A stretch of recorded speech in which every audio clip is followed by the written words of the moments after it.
Hello and welcome again to the Trinidad and Tobago Association of Psychologists TTAP special program. We're discussing mental health, as this month we would have commemorated World Mental Health Day on October 10th. So last week we spoke with some mental health professionals about mental health and society. And today we're going to talk a bit about creative arts therapies and mental health. So this morning with me, I have Miss Martina Chow, music therapist. I have Miss Kim Bryan, art psychotherapist.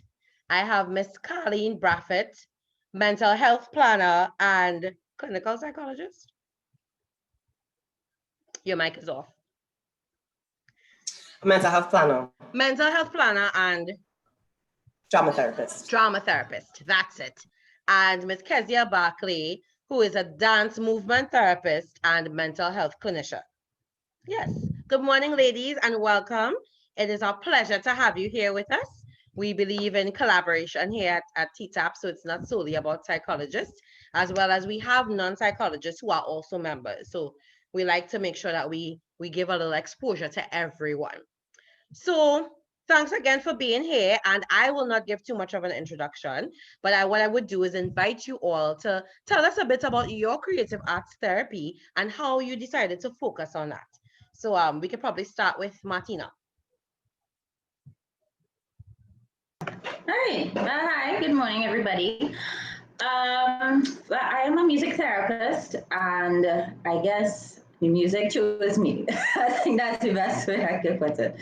I started singing and performing at a very, very early age, and music has always been a part of my life.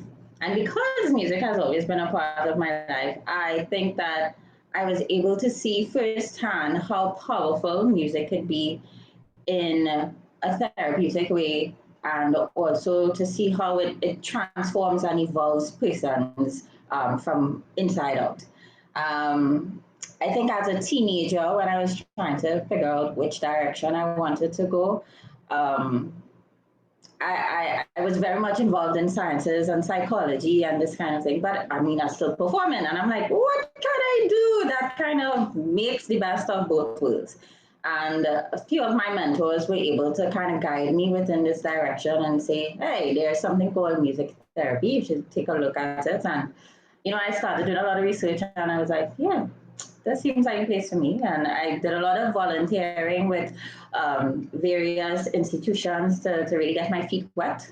And yeah, that's kind of how I ended up in the music therapy field.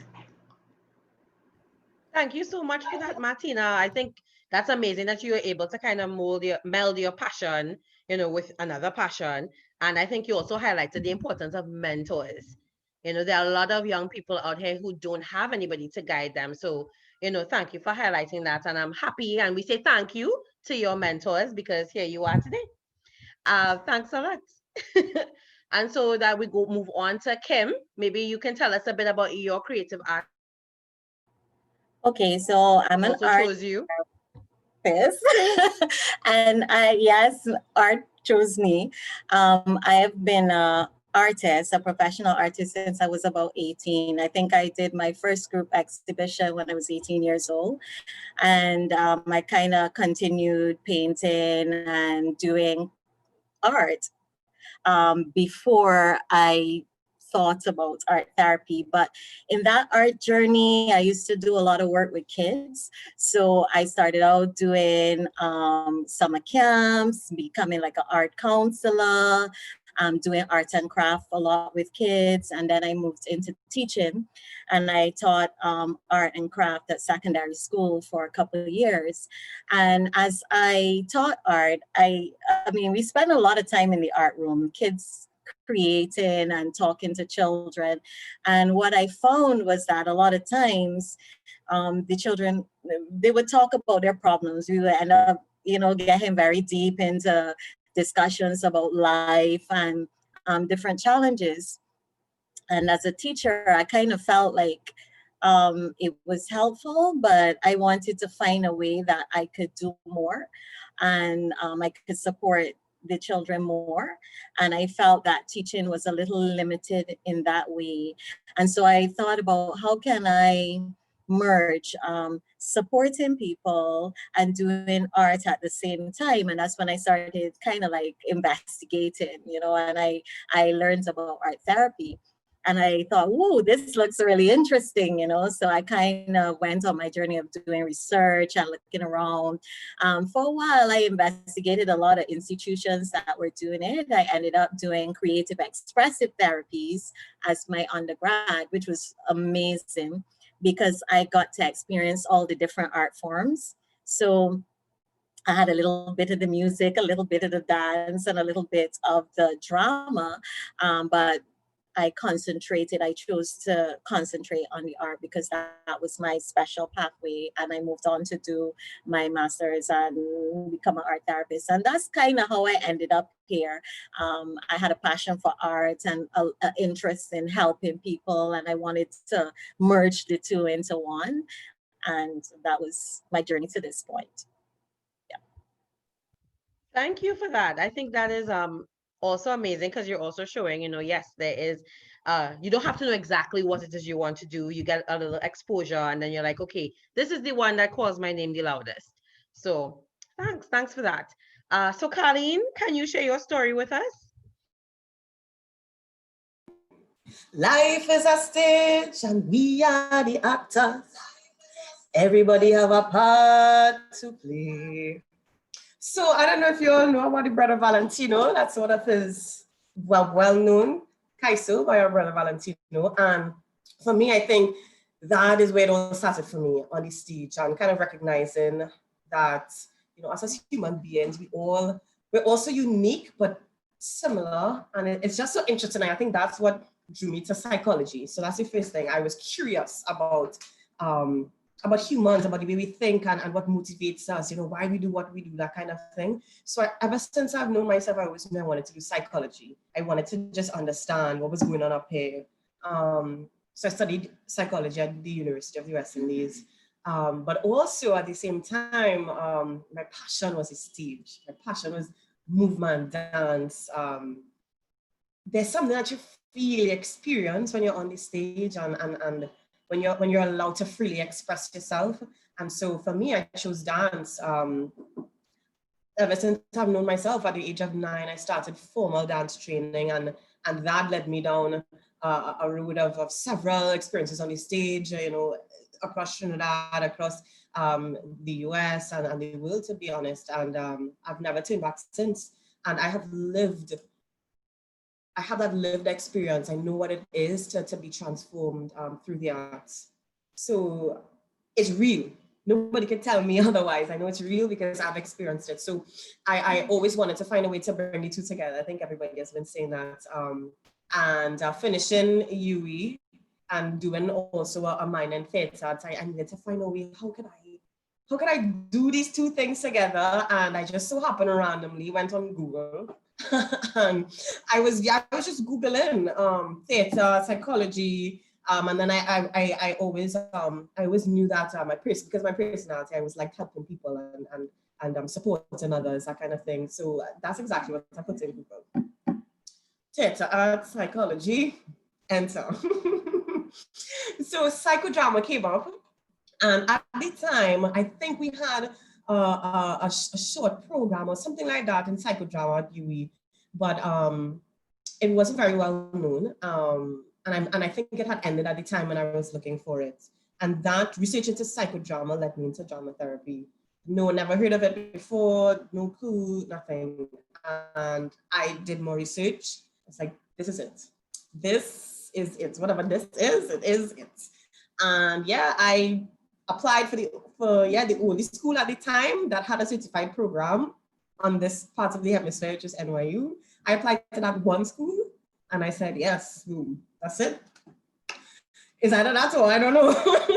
And I've not turned back since. And I think when I say it was definitely divine that all of these things happened in that way, that I was able to do something that was really passionate, that I was passionate about, and something that was real for me, a genuine curiosity. And I followed that, regardless of what anyone else had to say. So that's how I ended up becoming a drama therapist.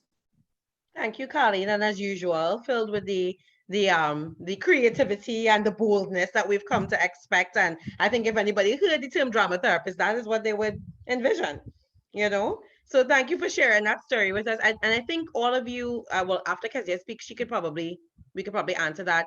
There are only a few of each of you in your profession in the country, correct? Yes. Okay. So we'll talk a little bit more about that later. Thanks so much, Karline. Kezia, tell us about your story.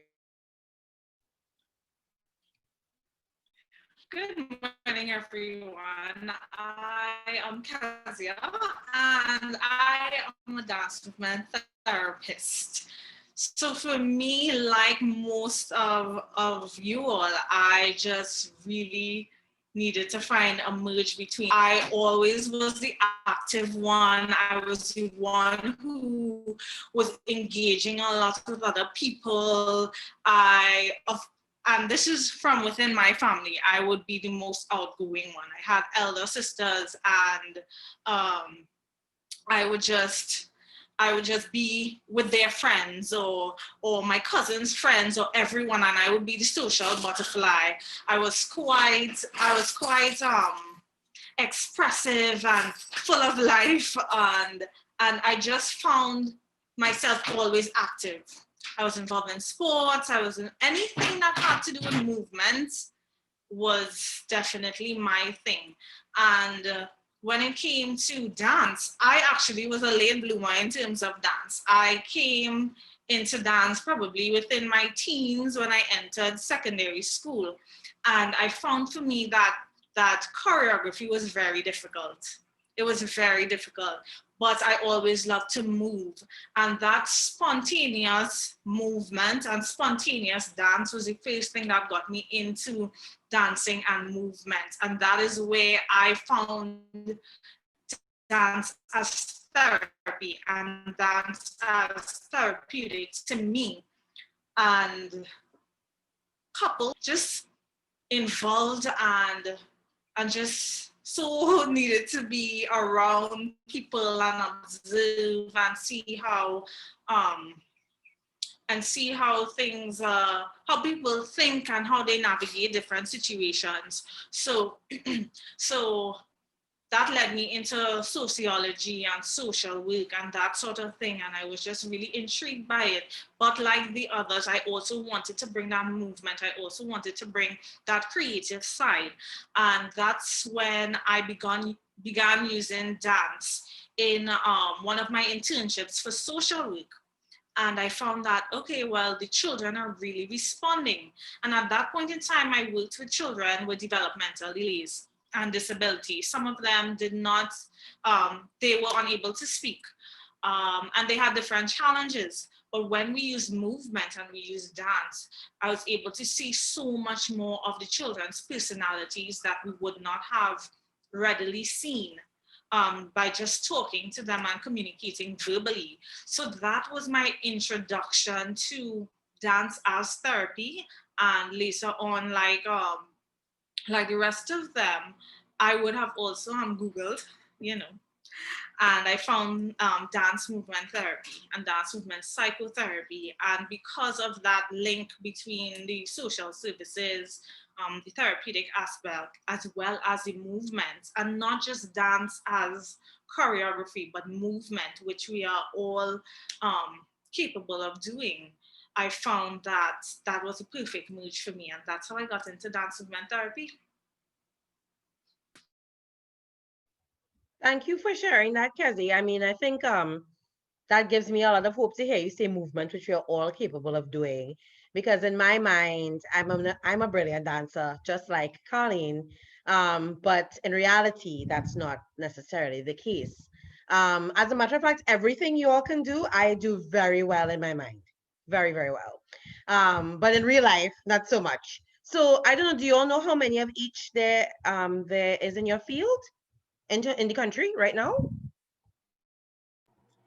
The art therapists, they were 9, but one of them migrated recently. So I think there's 8 with one based in Tobago. There are currently 5 music therapists locally. There's just one drama therapist. We had 3. So I have to acknowledge Dr. Tracy Rogers. She was the first person to be trained in drama therapy at NYU. She has now gone on to do her PhD in social work, and she migrated to Jamaica. She's doing fabulous work over there.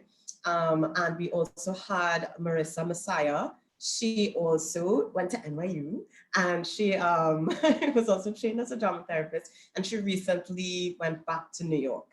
So we don't have Marissa anymore, so it's just me right now. So at first it was just me, and then 2 other dance movement therapists joined us. So there's 3 in total now. That's absolutely amazing. I mean, it makes me feel super boring because I'm just a regular counseling psychologist, but here you are just, melding your passions with this desire to help people. I think it's so amazing. And I love the fact that we have essentially pioneers in each of your fields right now. This is so amazing and very empowering. And I'm sure that a lot of people watching will, take this wondering how could they mix their passions with their desire to help people, and this will really be very motivational for them. So again, I salute you and thank you. So I know all of us, we would have been lay people originally, and then we would have moved into the professional spheres of mental health. What was the biggest eye-opener for you moving from a regular person in terms of how you would have perceived mental health and then becoming an actual mental health professional? Maybe Kim could start for us. Okay, wow. So I think that really started on my training, and I think it was more about understanding how much we take for granted in our interactions in life and how much our upbringing and our social circumstances impact who we are and what we become and how we interact with others. So I kind of really went through a stage where it was like, oh, is this happening? That's the reason. And it was kind of like an awakening. I call it a bit of an awakening, where you become so much more aware of yourself and of other people and how things have an impact. And it was great. It was great to understand more. And I think that kind of ties into what Karline said about understanding people and the reasons why you do things. Becoming a art therapist really helped me to tap into that a lot more. And that was probably my biggest thing about really seeing things a bit more clearly. Thank you. Thank you so much for that. Karline, how about you? For me, it was being able to acknowledge and own that I have my stuff too. I think a lot of people that come to the helping professions, we're so adamant and passionate about being there for others. Sometimes we forget that, we have stuff to deal with too. And I think, and I know at NYU, that's a huge part of our training, that we have to be reflective. We have to be constantly reflecting on ourselves, reflecting on what stuff we bring into the room, reflecting on our own baggage, and for me, that was the big thing. I had to stop and say, no, it's not for us and them. It's all of us. We're all in this thing. And, as we talk about mental health, a lot of people tend to just look at mental illness, and we fail to realize that today I could be feeling well and able, and then tomorrow something could change. And I could be, struggling with anxiety, or I could, have my first psychotic break, life is like that. And so I think that was the biggest thing for me. Like, this mental health thing is not just them and us, it's all of us, so. Thank you. It is all of us, and that's an important reminder. Thank you. Kezia?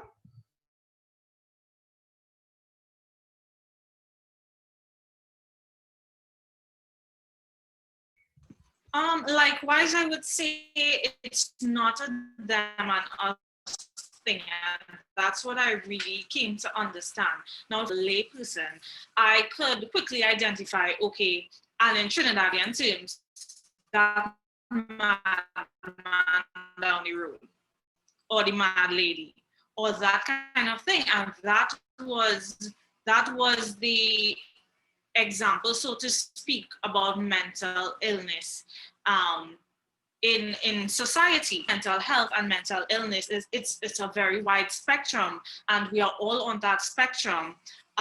gave me much more understanding. And as Kim said, it was a very eye-opening experience to me. And now I feel the need to advocate for mental health and mental illness.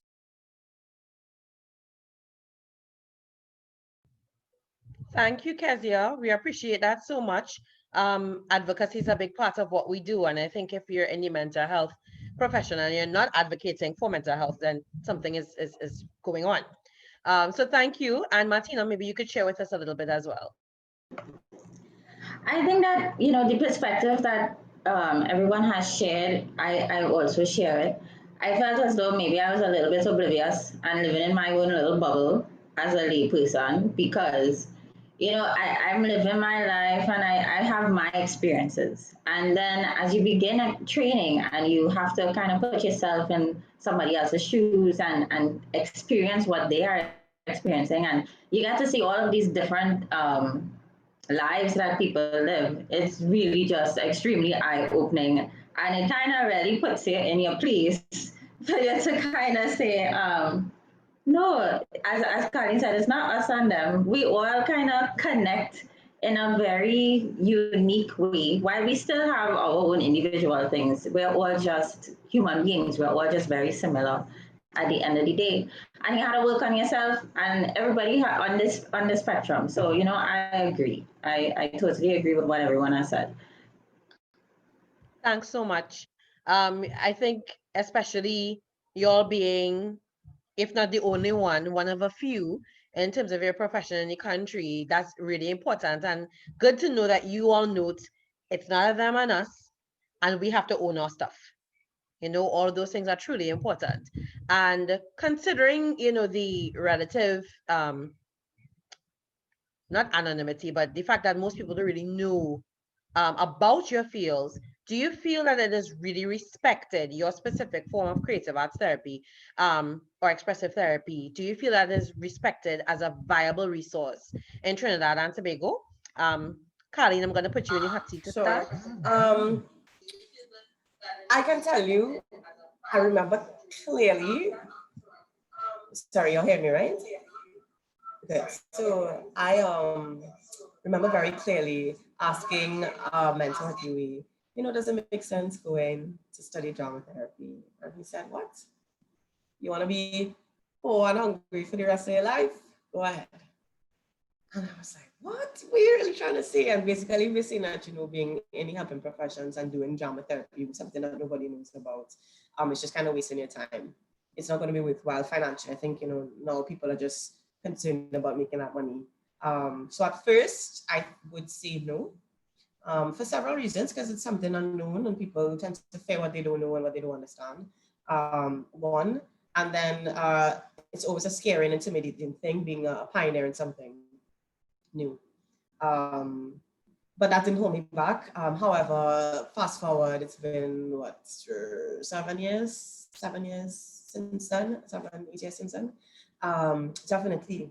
I think more and more now people are recognizing the value of the creative arts and what it does, the inherent value of the arts outside of just entertainment. People are, particularly in this COVID time, what is the one thing that we're all relying on right now to get us through? Engaging in the arts in one way or another.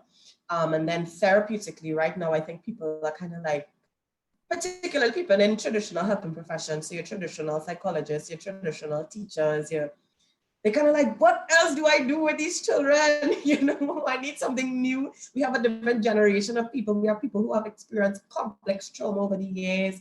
What else can we do to help?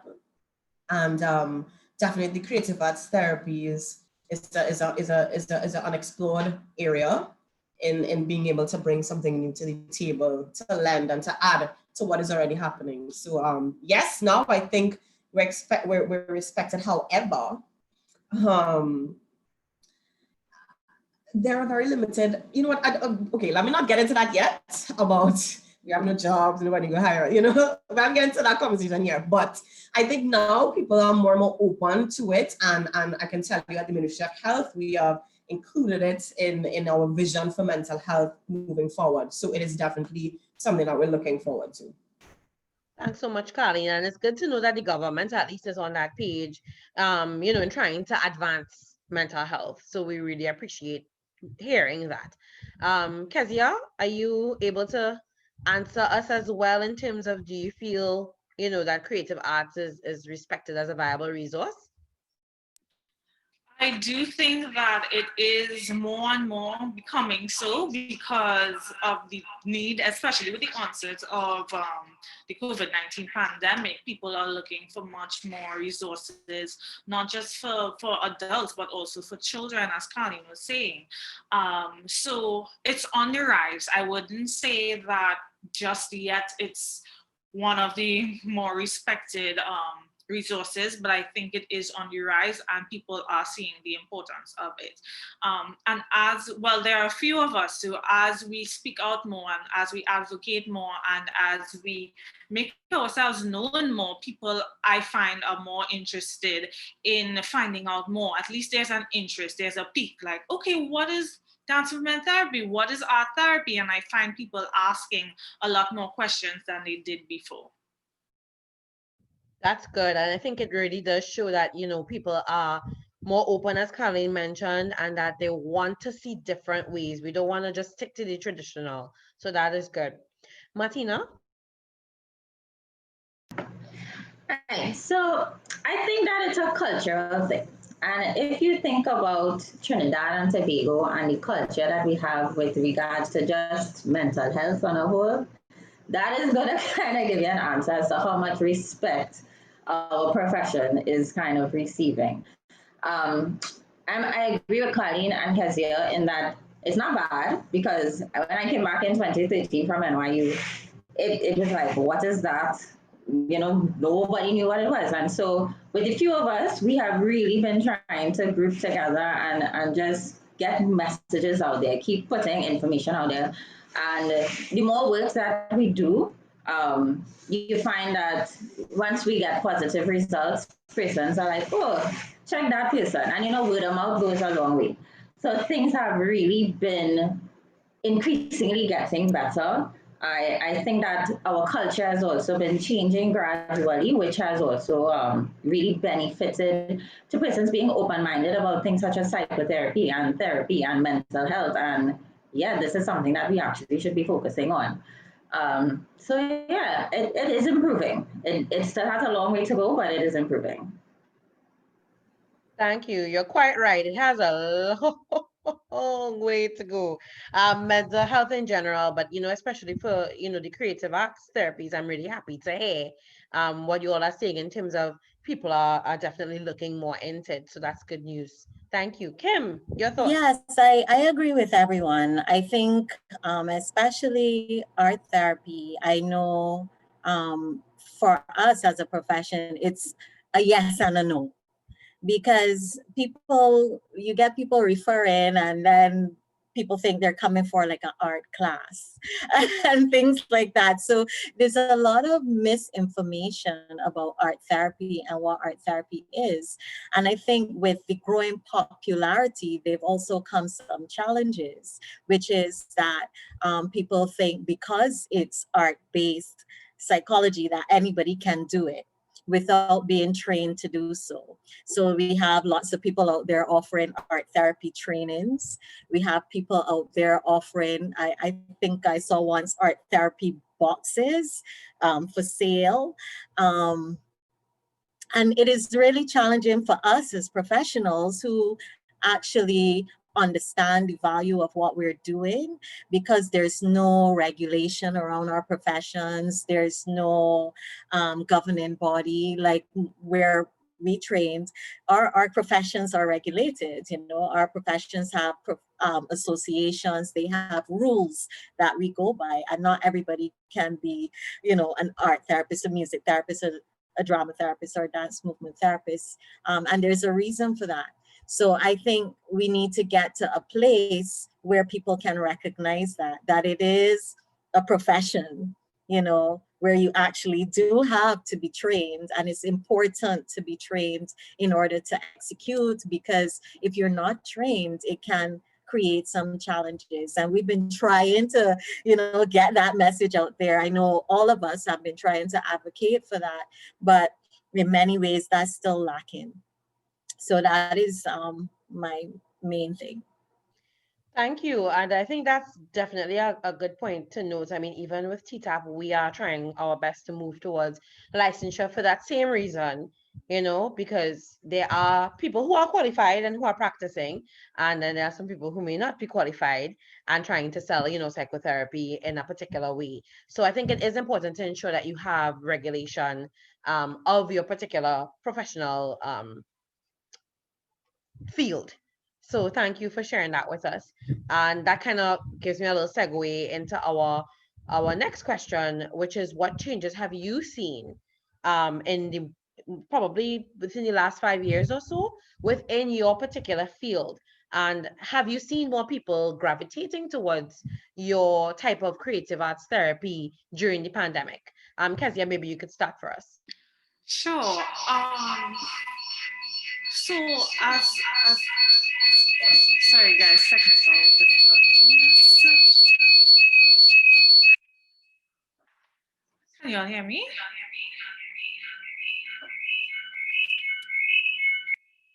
You all hearing me?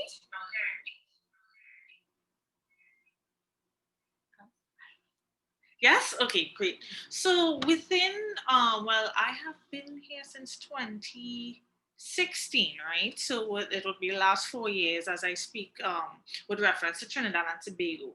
I do find that now there are lots more, I would say, parents asking about dance movement therapy and inquiring what is it about, how can this help my child, and that kind of thing. So there has been much more focus, I believe, on dance movement therapy and people asking.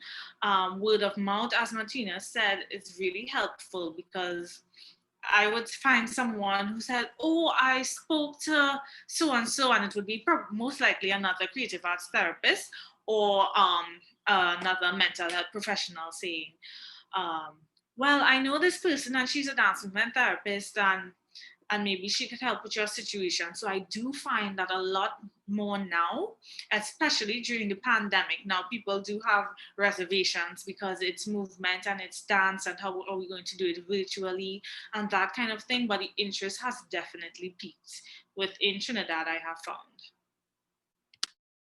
Good. I'm very happy to hear that because I too was curious about, the virtual aspect, but I guess we'll get into that a little bit later. So thanks for that. Martina, how about you?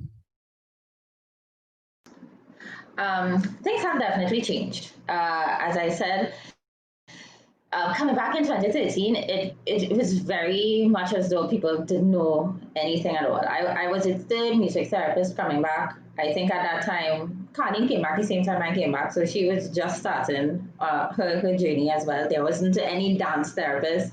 There were like 4 art therapists at the time. So there were fewer of us to kind of share the weight. And as we've continued to practice and build a good reputation, I think that in all sectors, people are really starting to clamor for our services. In particular, I work with children who have disabilities, but on the other end of the spectrum, I also work with adults who have Alzheimer's, dementia, and various effects that would have happened from like a stroke, so things that would have affected their movement or speech, etc. And I find that during COVID, it's almost as though people are kind of trapped in their house and they don't have access to the regular services. And so they're like, what we could do? What can we do? And so just as everyone is saying, it really has piqued more interest because they're looking for better options and more engaging options virtually that can really help through this very difficult period for most of us. So COVID has really been a good thing for our profession, as much as it's really not a good thing all around. It has benefited, it really has. So. Thanks so much. I think it is important, you know, to look for engaging options, as you said, and know that these things are available. And as usual, to try and see the silver lining, you know, in the sky, because yes, COVID is terrible, but look at all the good that is coming as a result. I think a lot of us have had to definitely rearrange and adapt and align how we deliver our services because of this, which is good, because otherwise, you know, we could become a little bit complacent. So that's a good point to note. Thank you. Kim. Yes, I absolutely agree with everyone so far. Since COVID, I would say so many more opportunities have come up. And it's not only for here in Trinidad, for example, like because we have moved online, people say, okay, well, can you do art therapy groups here for people in Kenya? Can you do this? Can you do that? So I think because of the pandemic and a lot of people haven't been forced to be inside and wanting to do different types of things or exploring different ways to cope with challenges with mental health. Creative arts have become really important because it's something that is so normal for us. If you understand what I mean, we express ourselves all the time. And I realize too, I've noted that a lot of people who are not even engaging with art therapy per se are artists all of a sudden. Like everybody's creating art and putting their art online and doing these things, which is so positive because it's almost like we are coming back to our centers in a way, because I feel like the arts are so much part of our center and our culture. And because we have been doing so many other things, we've kind of neglected that. So definitely in the past few years, and more so with COVID, things have definitely changed. And I think also with us coming together as a group, I think we kind of made that about 3 years ago, where we did our first creative expressive therapies art therapies week, and we started to get together as a group of professionals that really advocate for our professions. That I feel like it's creating an awareness that we didn't have before. And I feel like because we tend to collaboratively work a lot and we include each other in different projects and stuff like that, that it's also helped to get it out there. That is awesome. I think I really do remember that Expressive Arts Therapies Week a couple of years ago, and I remember being quite upset because I wanted it in South Trinidad and it did not happen. I was upset. So I just want to put that out there for y'all. Hint, hint. Okay, moving forward. But yes, it's good to know that through it all, you know, you're able to see people expressing themselves and coming back to what we know. You know, so Karline, how about you? What have you observed in your field? So drama therapy is it's an embodied field. So I think for everyone else, well, I mean, probably Kezia as well, drama therapy is a little different from art therapy and music therapy in this way, in that typically, and you guys can correct me if I'm wrong, typically they rely a lot on projectives. So they use, you know, materials, they use things where people can, you know, project and work with. So it's easier to manipulate via, you know, virtual platforms. Drama therapy, it's embodied. It's all about the body and connecting with people. It's that's the power of the work. You know, being able to connect with someone, being able to that contact, and that's the one thing that we can't do right now. And for me particularly, I specialize with groups. I don't see individual clients, and so, because I believe in the power of the group, and so that has been a huge challenge for me. I know it's not impossible to do groups virtually using drama therapy, but for me, I strongly believe in that you know, that real life like, for me, that's where the power is, that's where the work is. And so it has been a challenge for me to even conceive of how am I going to do this. However, I have been using drama therapy techniques in running groups on mental health.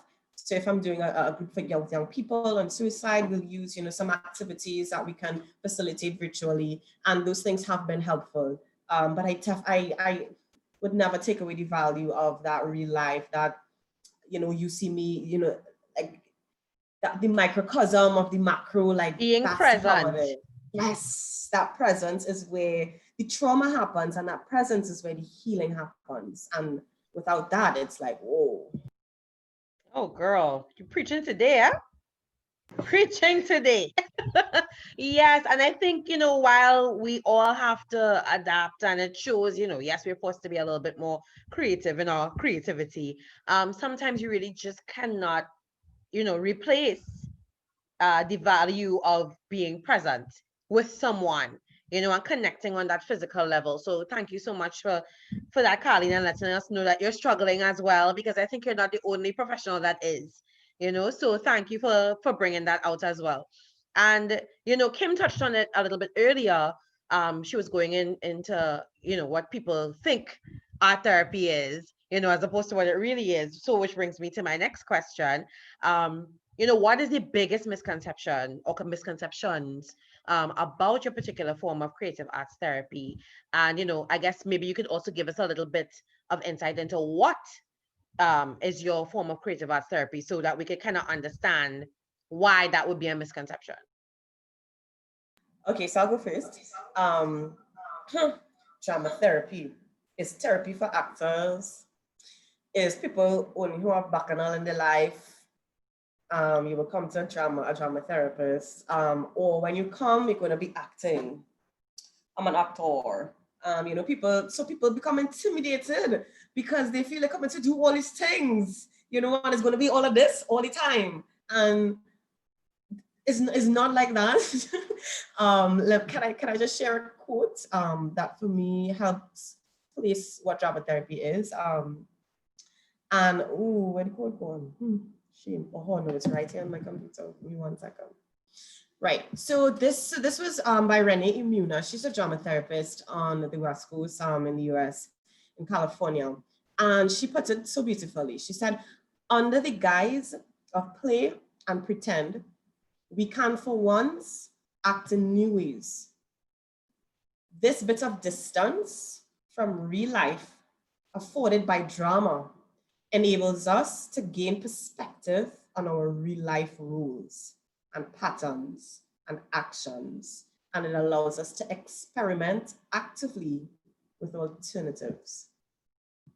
That's what drama therapy is.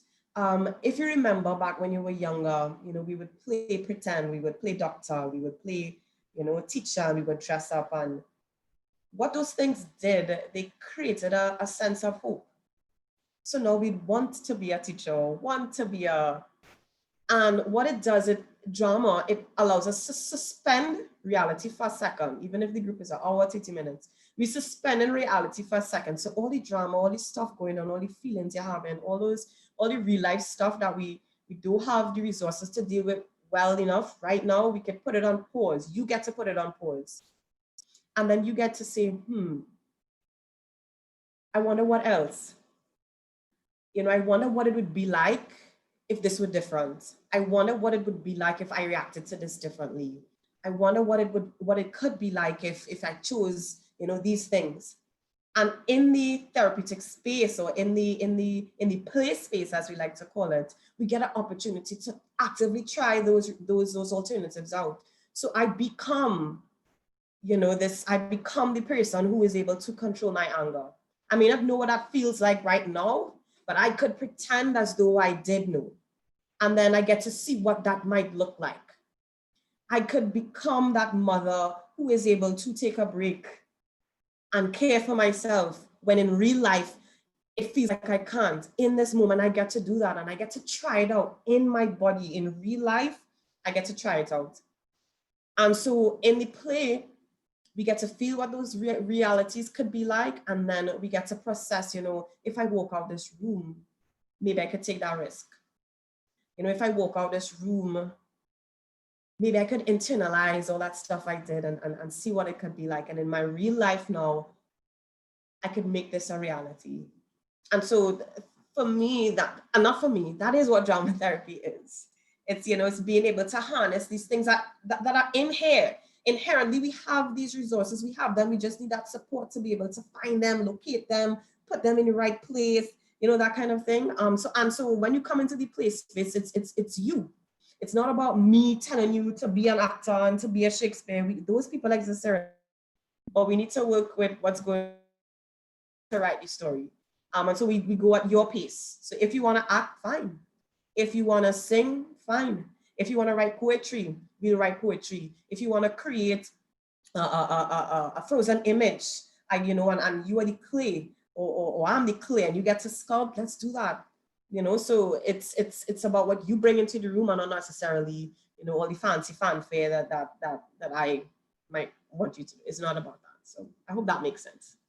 It makes a lot of sense. And I think that was pretty clear, at least for me. I have a better picture of what it is. So I really appreciate that. Who's up next? Anyone? Okay, I can go.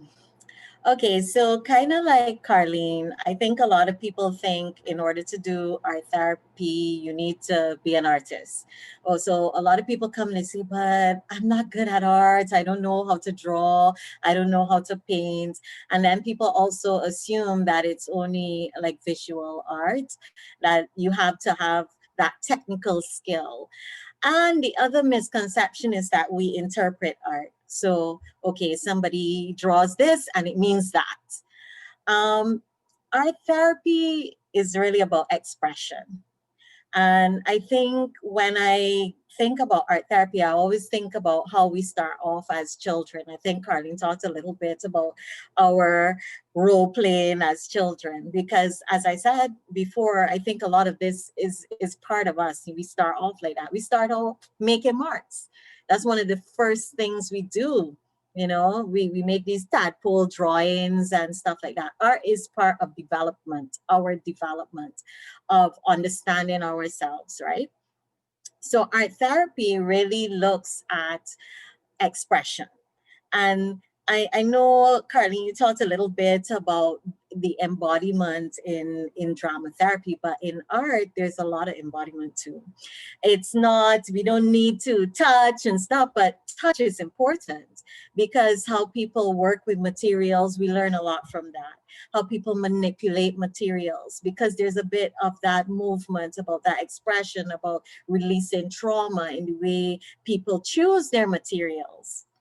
So art is really about expressing, and it's something that I see as unconscious, and we learn a lot about how people just, you don't even think about it.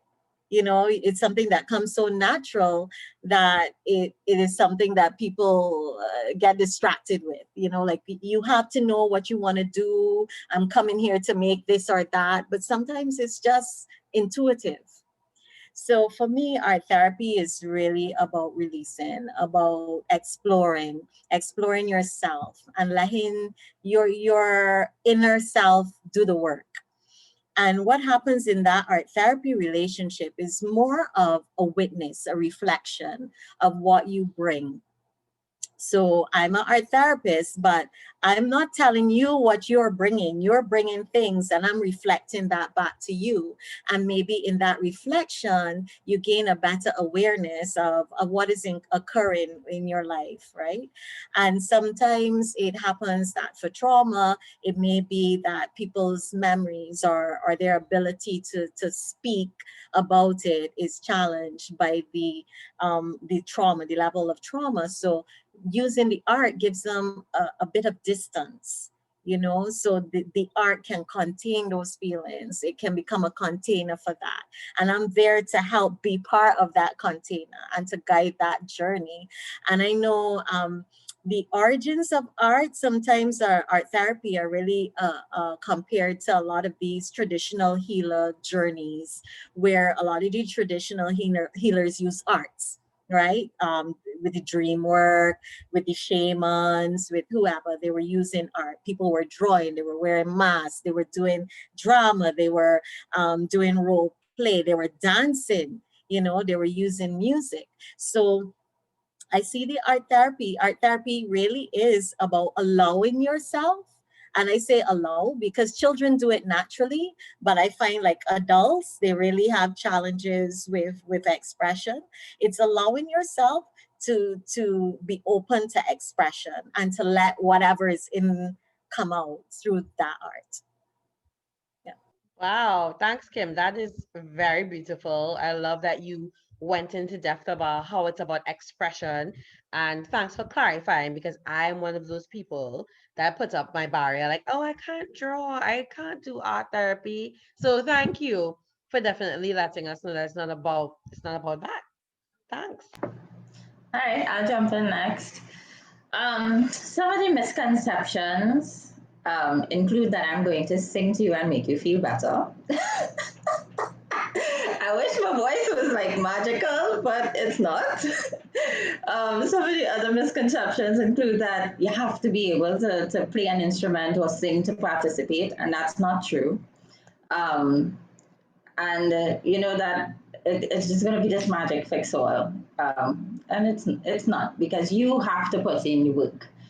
Um, so those are some of the main misconceptions that I've had about music therapy over the past few years locally.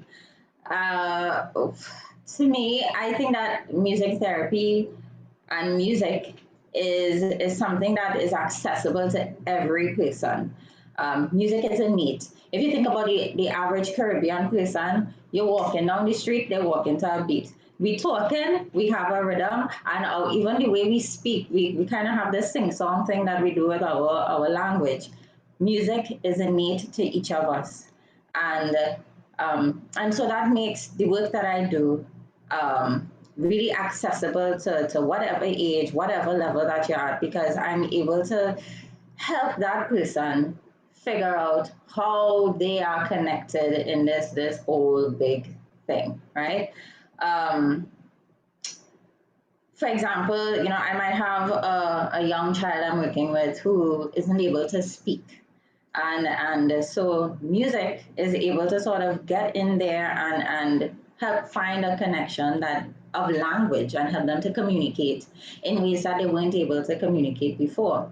Um, so it's same with the elderly. They may be losing their memories, but music just has this really wonderful way of helping them to make sense of the present, what is happening in the here and now, and really give them opportunities to connect with their loved ones around them in the present. And so the work that I do is just amazing to see.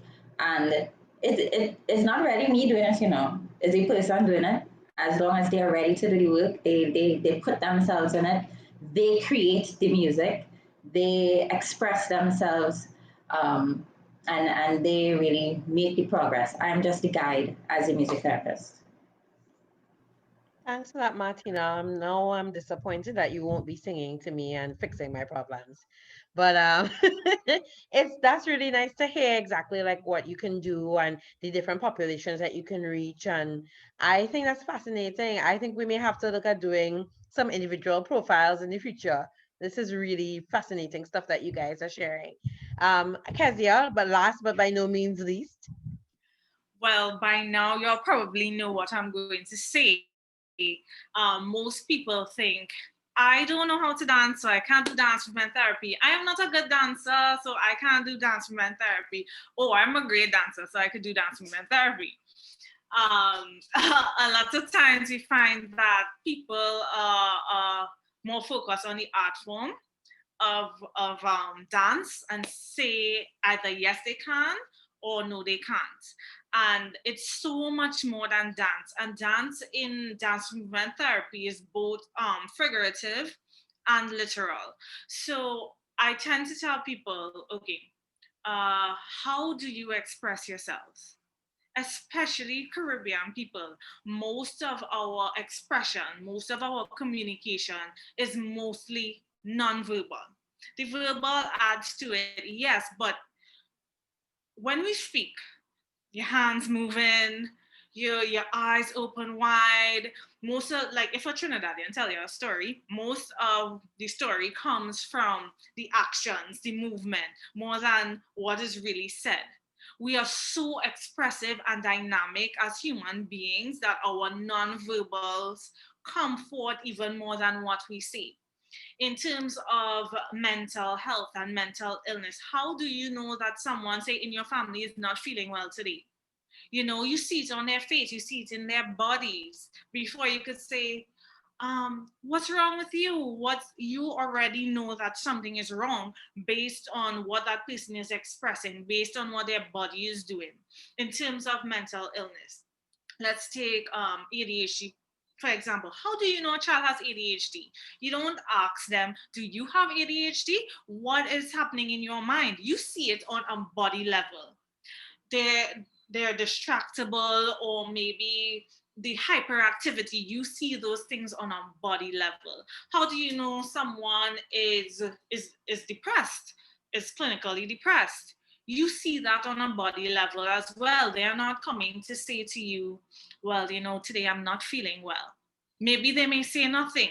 What does their body say? For regular everyday movement of life, we know how people are feeling. We know how what someone is thinking. And in dance movement therapy, one of the main premises is that the body, the mind, and the soul are interconnected. So what's happening on a mental or emotional level, it shows on the body level. So as dance movement therapists, what we do is we observe those patterns of movement that people usually use in different situations to detect, okay, what is happening on an emotional level or a mental level. Another misconception is, oh, so if I do this or if I do this, could you tell me if something is wrong with me? And it's quite funny, but no. We look at patterns of behavior, patterns of movement that either indicates dysfunction or function. And as I said, the dance in dance movement therapy could be literal or it could be figurative, in that, yes, we do use a lot of movement and we do use dance and our entire bodies and how it moves. But the figurative side of dance movement therapy is that the dance that we are talking about is the total body, mind, soul interconnection that produces a dance of flow and rhythm that is functional within the way we relate to others. So it's that dance back and forth of conversation, that dance back and forth of communication, of expression, how we use our bodies to connect with others, how we use our expressions to relate to one another. And that is the dance that we also talk about in dance movement therapy. So it's not just choreographed dance, or a lot of dancers will say, I am ready for dance movement therapy. I could do 3 pirouettes and I am good. And actually, it's more difficult to do dance movement therapy with dancers, because a regular person, you will find their defense mechanisms drop and we see the authentic self. And a lot of times, because of the technique and the movement, choreographed movement, it's actually a little bit more difficult to do dance movement therapy with dancers. But in general, it's about the movement patterns. It's about the expression. It's about the nonverbal communication that you are saying to me. So it's not about only children. As Kim would have said, that the children's defenses are a lot less, so they are more engaged and open to the process. As adults, we have to step back a little bit and consciously decide, all right, I'm going to let myself go and I'm going to engage in this process. But dance movement therapy is not for children alone by any means. And that is one of the misconceptions as well. It's for children because it's dance. It's just dance. It's a dance class, a yoga class, a Zumba class, or improvisational dance class. And it's a lot more than that. So it's a use of movement and dance in psychotherapy. You better. You got that whole degree, sis. Like, No, I think it's really interesting to hear the misconceptions, because I get it too.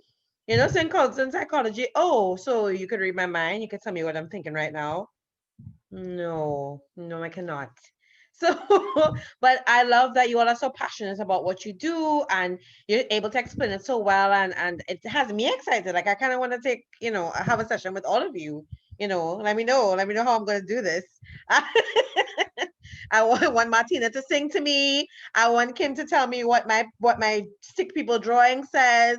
I want Karline to teach me method acting, and I want Kezia to give me a dance class. Like, I want all of it. So thank you for sharing that. And I think using your different forms of creative expressions, to address mental health is definitely something that we all need at some point in time. And so as professionals, you would observe, in the country culturally, there are so many aspects of mental health to deal with. And as you have all pointed out, it's getting better, but it's not there yet. So what aspects of mental health do you feel is not really spoken about enough? And how can your form of expressive therapy be helpful to that particular aspect of mental health?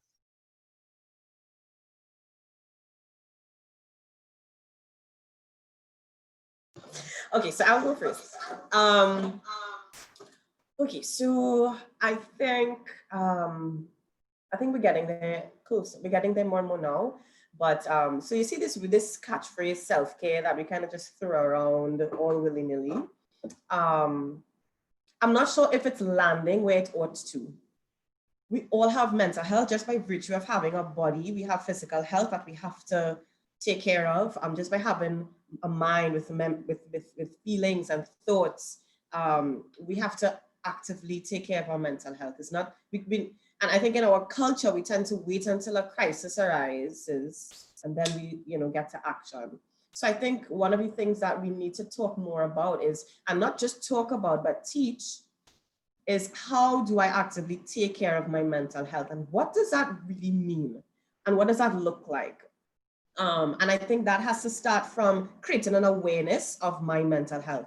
We tend to wait until the child talking about suicide, or the child can't sleep when the night come, or the child is delinquent in class, to then ask the child about how they're feeling, and you expect them to express themselves so eloquently in a therapy session. So we expect so much from I'm just giving an example. You expect so much from children when they're not even taught to acknowledge that I have feelings, I have thoughts, so that's the thing. I think we need to start having conversations, or start teaching, start inculcating in our culture about this awareness of self-awareness of mental health, awareness of my thoughts, my feelings, from a young age, so that people learn how to care for themselves, how to care for others, and the mental health of others, and what that means, and what that would look like, versus waiting until somebody gets ill.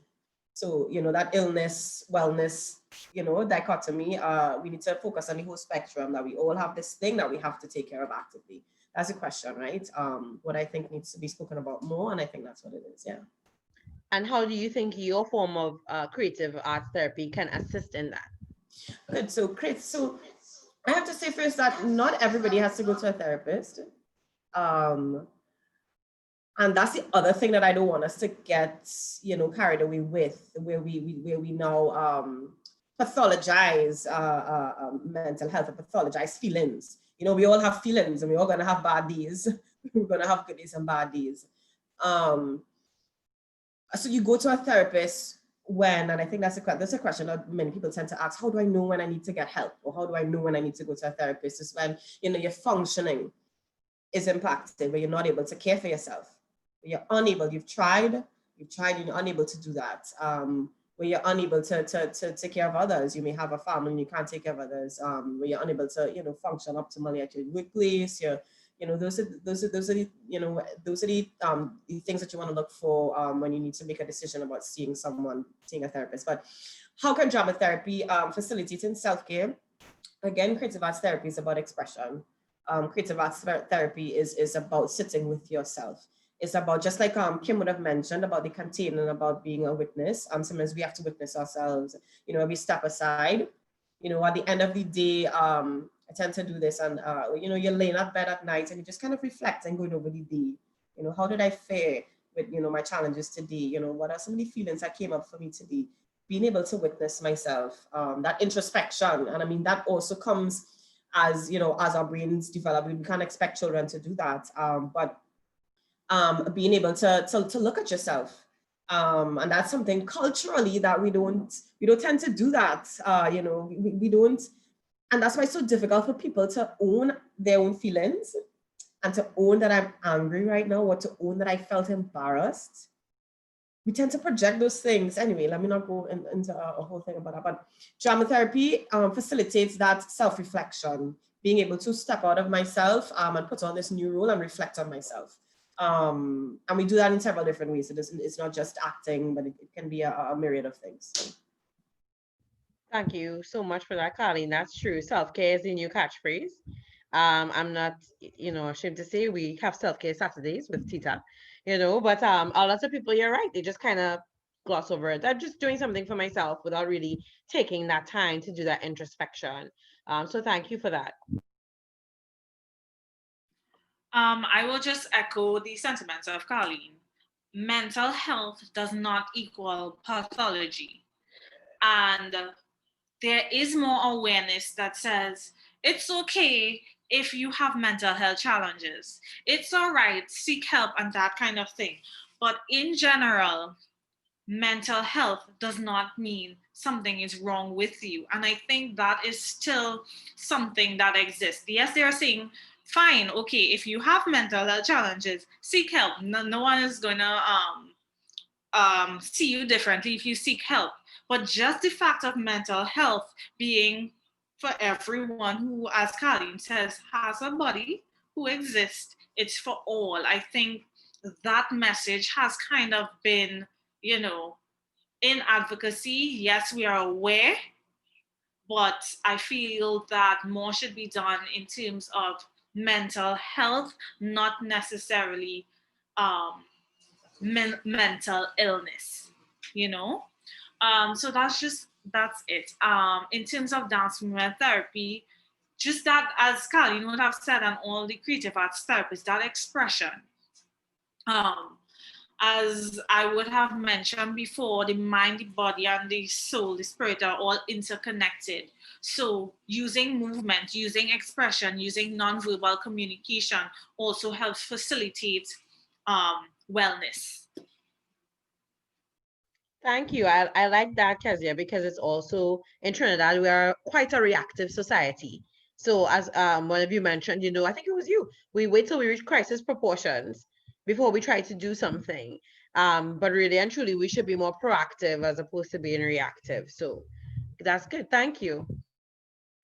Okay, kind of following on from what you said and echoing both Kezia and Karline, I think, and I specifically like what Karline said, is about being able to witness yourself, right? And I think utilizing the creative arts therapies is a way to be able to do that, because you can take that space, and feel and express and draw or make a sound, movement, dance, whatever you're doing, and be able to step away from the everyday. But in terms of not being reactive and giving more psychoeducation, which I think is important, I think that we should look at how we educate from children. So I think it's important that even in schools that there is an element of psychoeducation that happens, so people understand what is health. Because we say mental health, but it's all connected. You can't have health without mental health and physical health, and they're all connected. It's a whole system that we're working with. And I think we need to educate our population to that these things are connected. If you have trauma, this is what may happen. If you have this is what may happen, and how we can use the arts. Because we've taken the arts out, a lot. And we should be using them, because this is how we used them before, to just express, to let go. Even if you watch like some cultures now, you see the children, they get around, they get into their communities, they get into their groups, and they drum together, they sing together. These are important parts of letting go, of expressing, of understanding how we function and how we can witness, contain, and express ourselves, and have better health, mental health overall.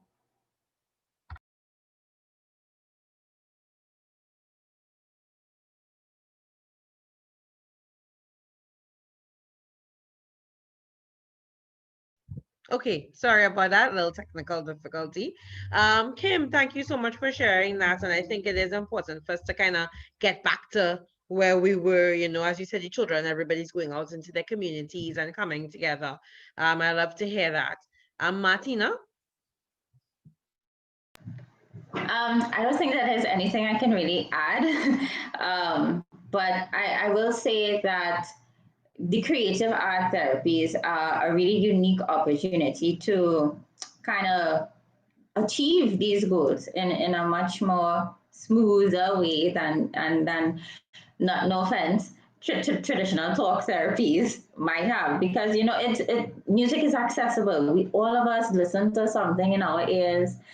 As you say, even though you making stick figure drawings, everybody draws something at some time. We all like to move. We all like to act in some way, because it's just our Caribbean nature. We always moving, we always involved. And so I think that the creative art therapies as a whole are really very apt tools to really achieve this awareness that we're trying to get at. You're absolutely right. And as I told you all before, I really do believe in collaboration. And so I think it's good for, all mental health professionals to have this awareness of each other. So I am definitely not versed in music or art or dance movement or drama therapy, but I can be like, okay, I realize that this client requires something more than I could give.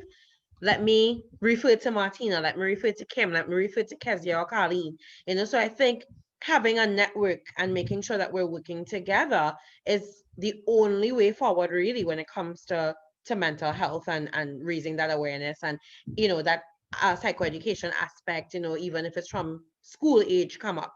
And speaking of school age, I know that you all would definitely have your specific form of expressive therapy available, usually on a spectrum. But do you think that there's a particular population that it works best with, that you would probably recommend it the most for, or do you think it's just across the board?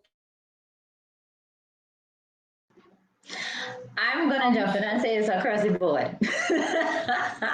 I mean, I don't want to be biased or anything, but it works well across the board. Everybody is musical. Everybody moves. Everybody can create art in some way. Everybody can participate in drama and really just be present. Um, I think that because we're all pioneers, we kind of get to experience different populations. And for me, I am seeing both adults and the elderly really gain something from a session. They always leave with something, So I think each population can benefit. I would echo those same sentiments because it's across it's for everyone. At least if you could blink, well, you could do dance movement therapy. You don't need to be fully mobile. You don't have to be able to stand up or anything. That you don't have to be a certain age. You don't have to be a certain body type. You just come with your whole self and engage in therapy, right? The thing that I would say though is if the clinician or the therapist has a preference to working with a certain population, then that's different. For example, I work a lot more with children. Anyone under 18, that's my preferred population, but that doesn't limit dance movement therapy as a valid form of therapy for any age group, for any type of population. So I would say it's based on the skill set and preference of the clinician, of the therapist. That would be the only specificity. Yes. Yeah. Thank you for that. Jump in. Who's that, Kim? I wanted to jump in and say I absolutely agree with you, and that's about all. No, it really is that, because I think art therapy you can find almost everywhere, and it works really well with most populations. But some art therapists prefer to work in prisons. Some art therapists prefer to work in mental health hospitals. I mean, like Kezia, I prefer to work more with kids. I've worked a lot with kids, but it doesn't mean that that's my only population either. So I think exactly what Martina and Kezia said. Thank you so much. I would also like to add to that. I think it also depends on what settings are available to you. For example, I definitely I have a really close relationship with working with adults with chronic mental illness, or adults in facilities who are, you know, at facilities for a prolonged period of time. So for example, like St. Anne's Hospital or an assisted living facility, but we don't have assisted living facilities here in Trinidad and Tobago. You know, so I think it also depends on what settings are available to you in you know, wherever you are functioning, wherever you're operating. But again, with like Martina, it works across the board. Creative arts therapies for all, it's throughout the lifespan. Thanks for that. And you know, so we're talking about populations and culture and, you know, treating persons. And all of us, I realize, have been trained abroad. So what have you noticed, if any, would be unique to treating persons with your particular specialty in a Trinidad or Trinidad and Tobago or a Caribbean context? Because I'm pretty sure practicing all your various types of expressive arts therapy is quite different in some respects, as opposed to in the States or in England. I have to say just very quickly, for me, I work specifically with story. So narrative is one of the things that I work with clients. And the characters, the types of characters that emerge in the stories are definitely different.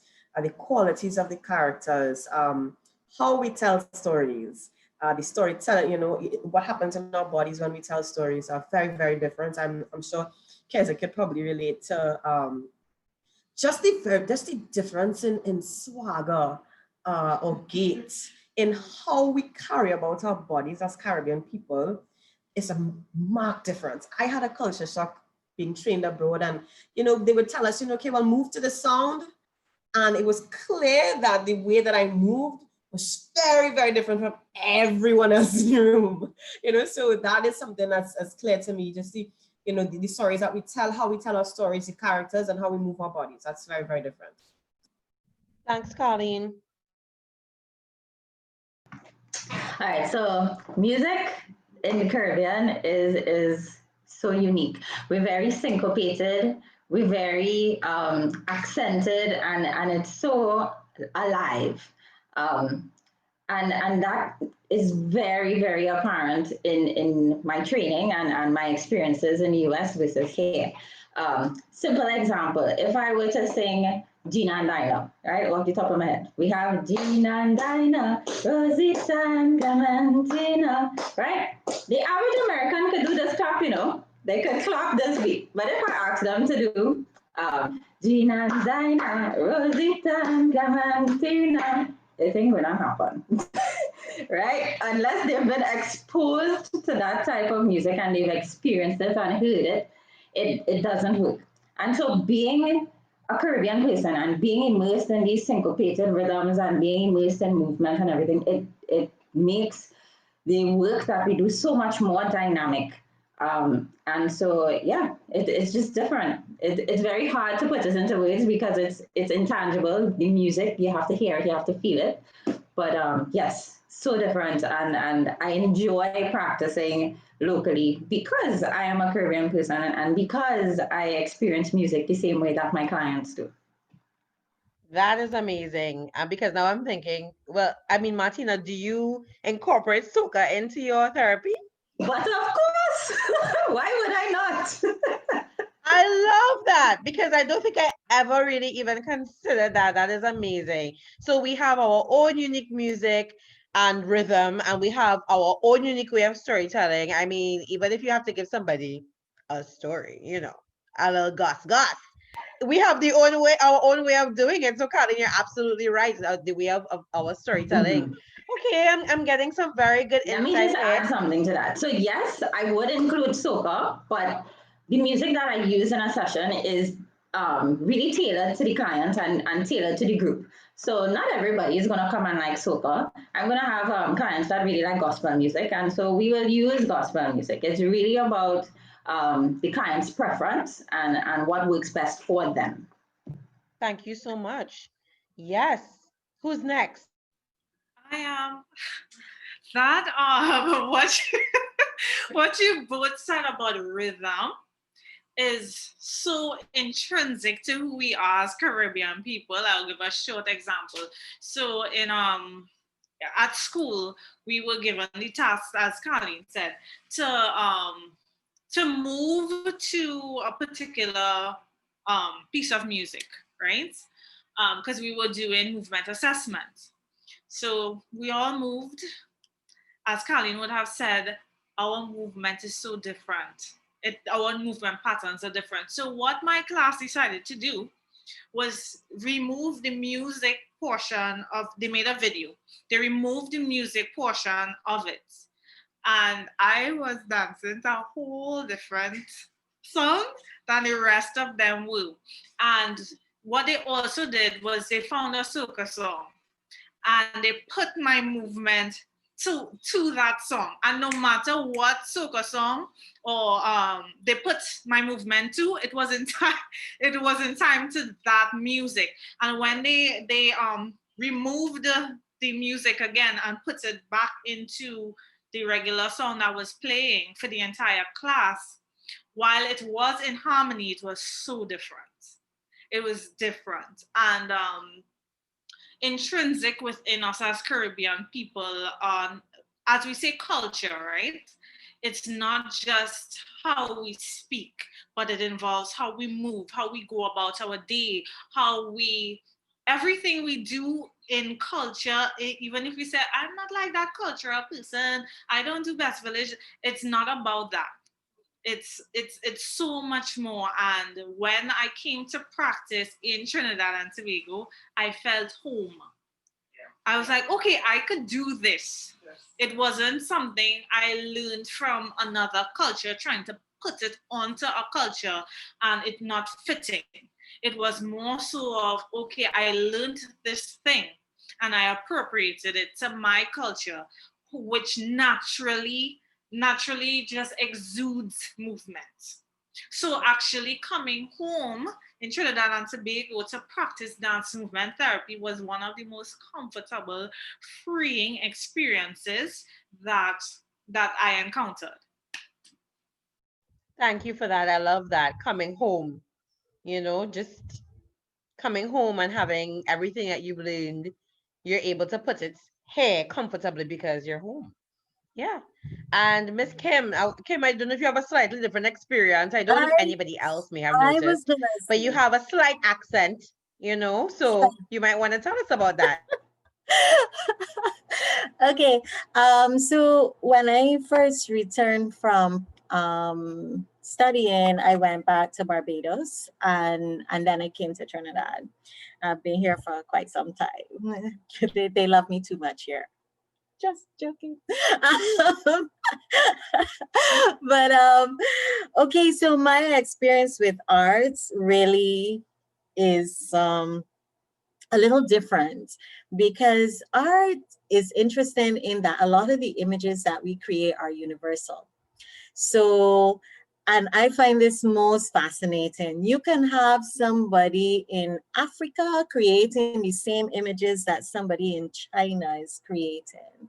I won't get very deep and technical about the whole collective unconscious, but it really is fascinating. I find it fascinating.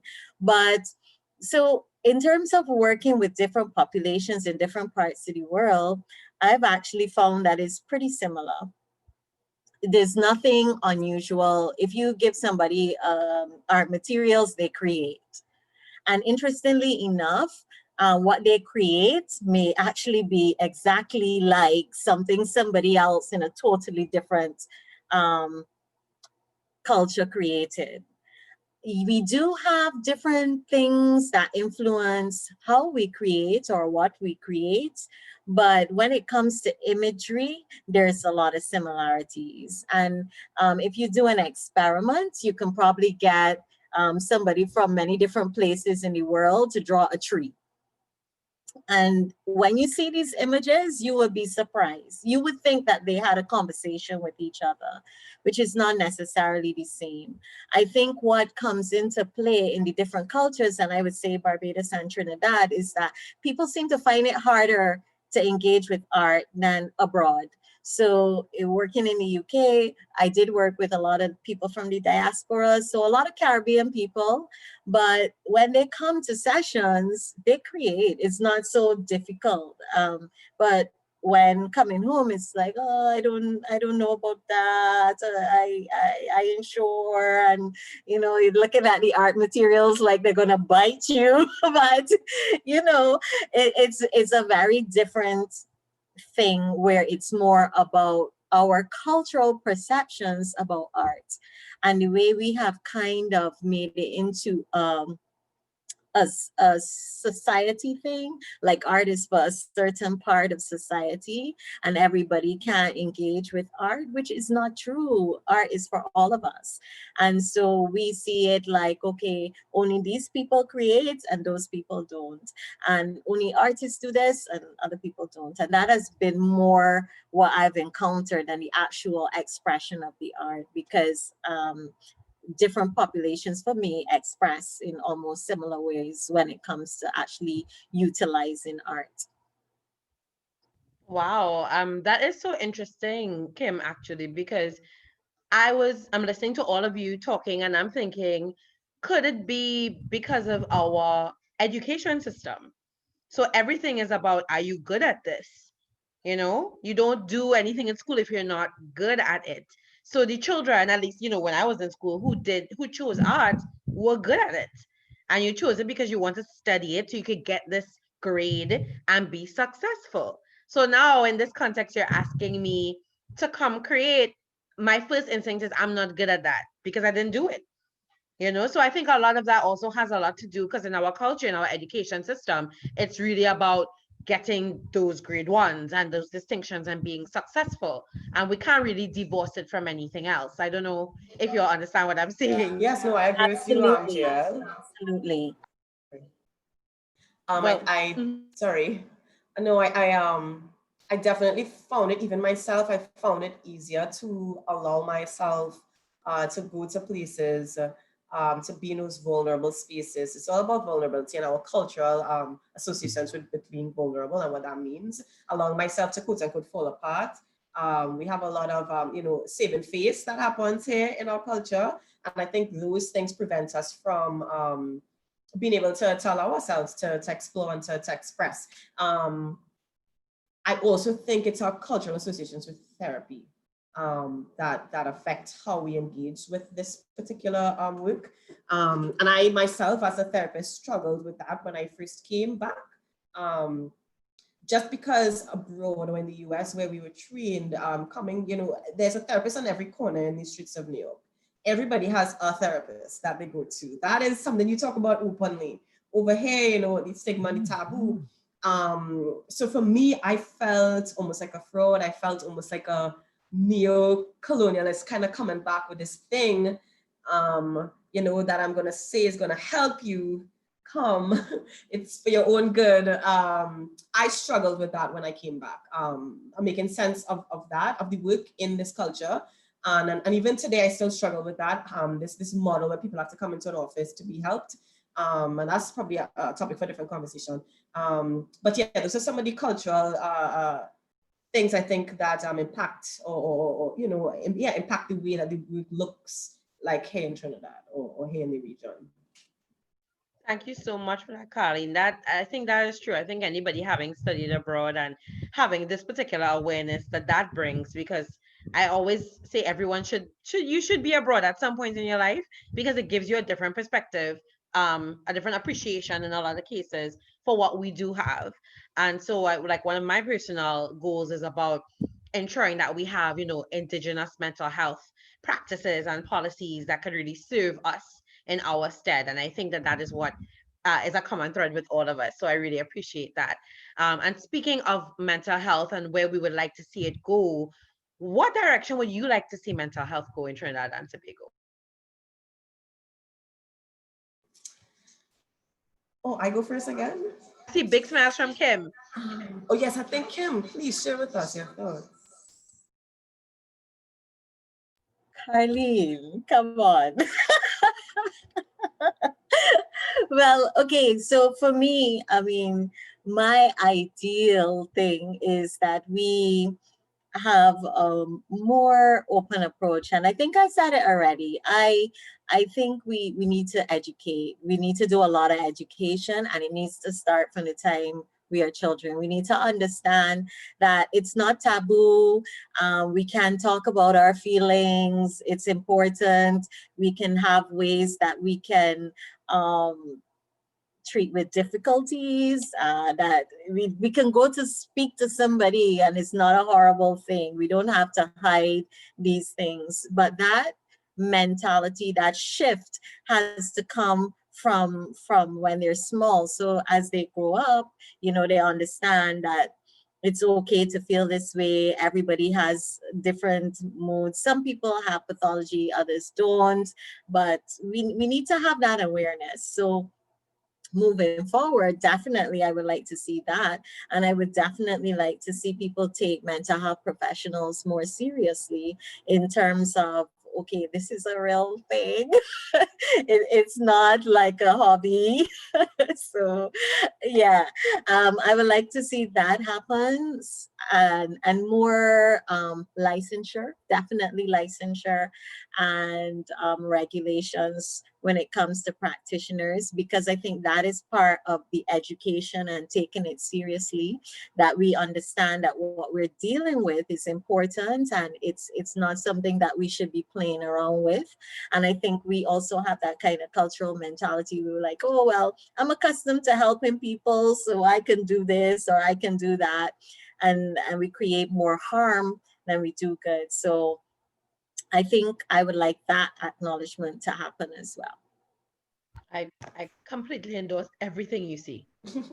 I would like to add, I see the first instance, a culture of wellness, you know, where we as a people are just so aware of this need to be well and how we can support ourselves and each other. So we're nurturing wellness all throughout. So from, you know, birth all the way up, we're nurturing wellness. So, you know, there are things inherently in our culture that don't necessarily support wellness. You know, we have a lot of toxic things that contribute to all of this, you know. So a culture of wellness, where we value that. So in communities, we value that. In our homes, we value that. At the workplace, we value that. And that will impact, you know, workload. It will impact, you know, all these different things.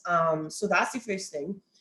Then two, specific to creative arts therapies, one of the challenges we have right now is that there are not any public posts. So we can't necessarily practice in the public sector as we would like. A lot of the people who we want to serve can't afford the services when they are located in the private sector. And that's the unfortunate thing. So we have this huge treatment gap where people who need the services can't access them. And so moving forward, you know, part of what Kim is saying, where we become to value mental health professionals and value the work that we do, we see it in the public sector where the government acknowledges that this is valid, this is valuable to all the work that we're doing towards mental health, so increasing public posts for creative arts therapists. Yeah, those are the two things. Thank you. Thanks, Karline. Those are important as well. I also endorse.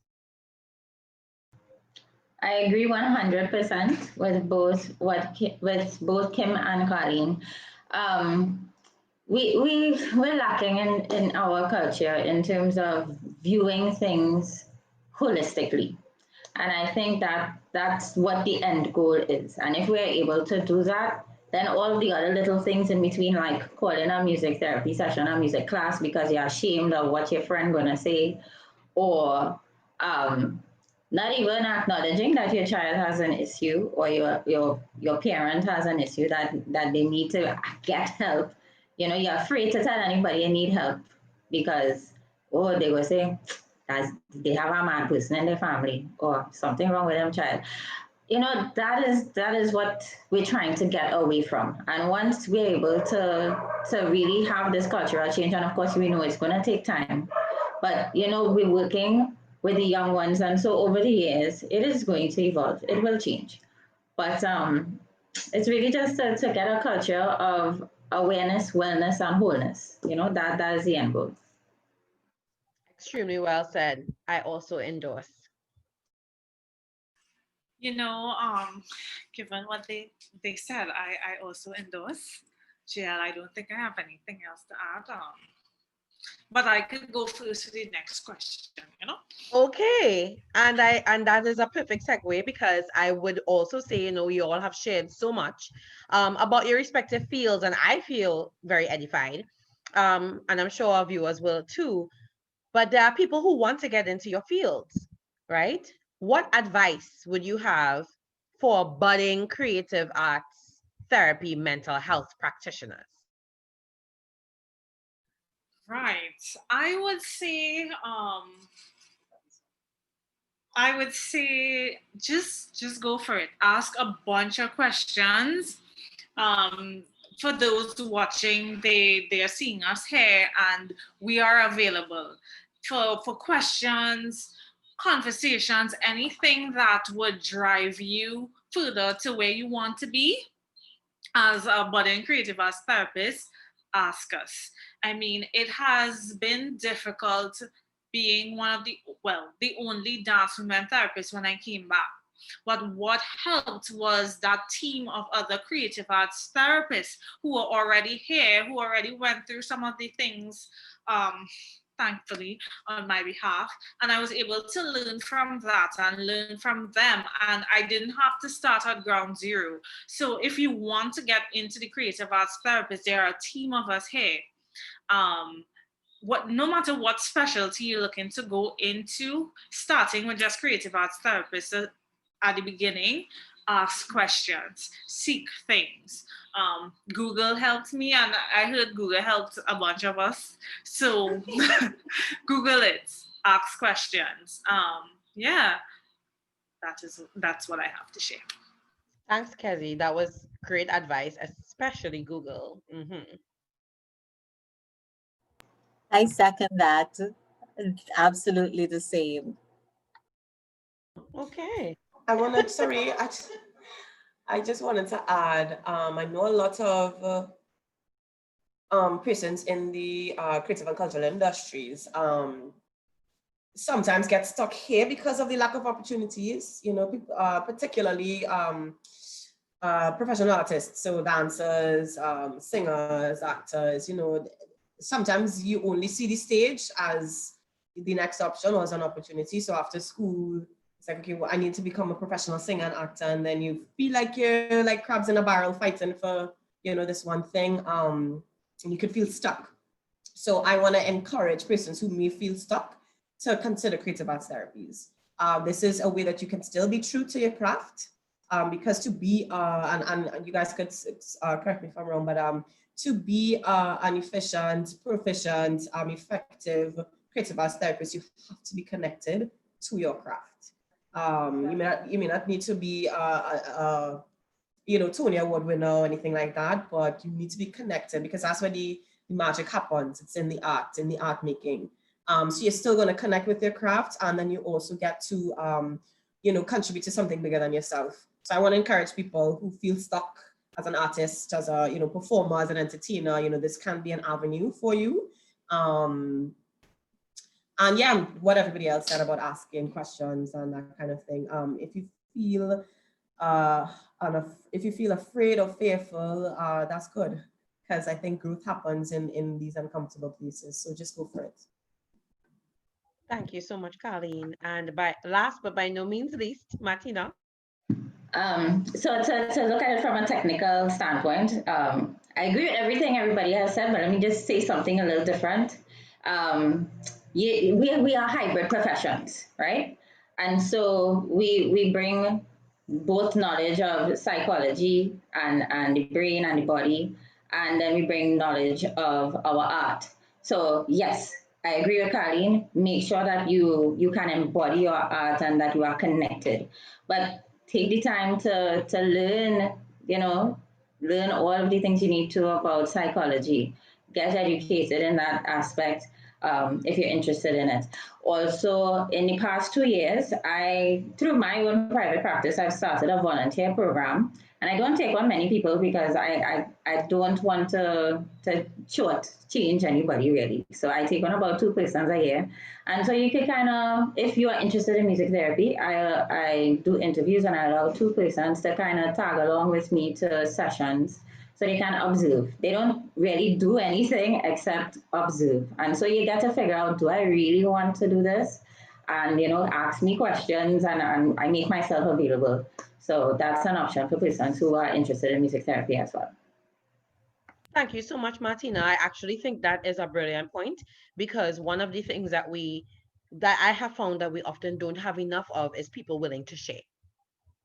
Right? So it's one thing, yes, come to me, ask the questions. I think it's great. We need to be available to those coming up to give them that guidance. But if we can also offer tangible something like that, where they can get an experiential training of sorts, I think it's always good for us to be able to do that as well.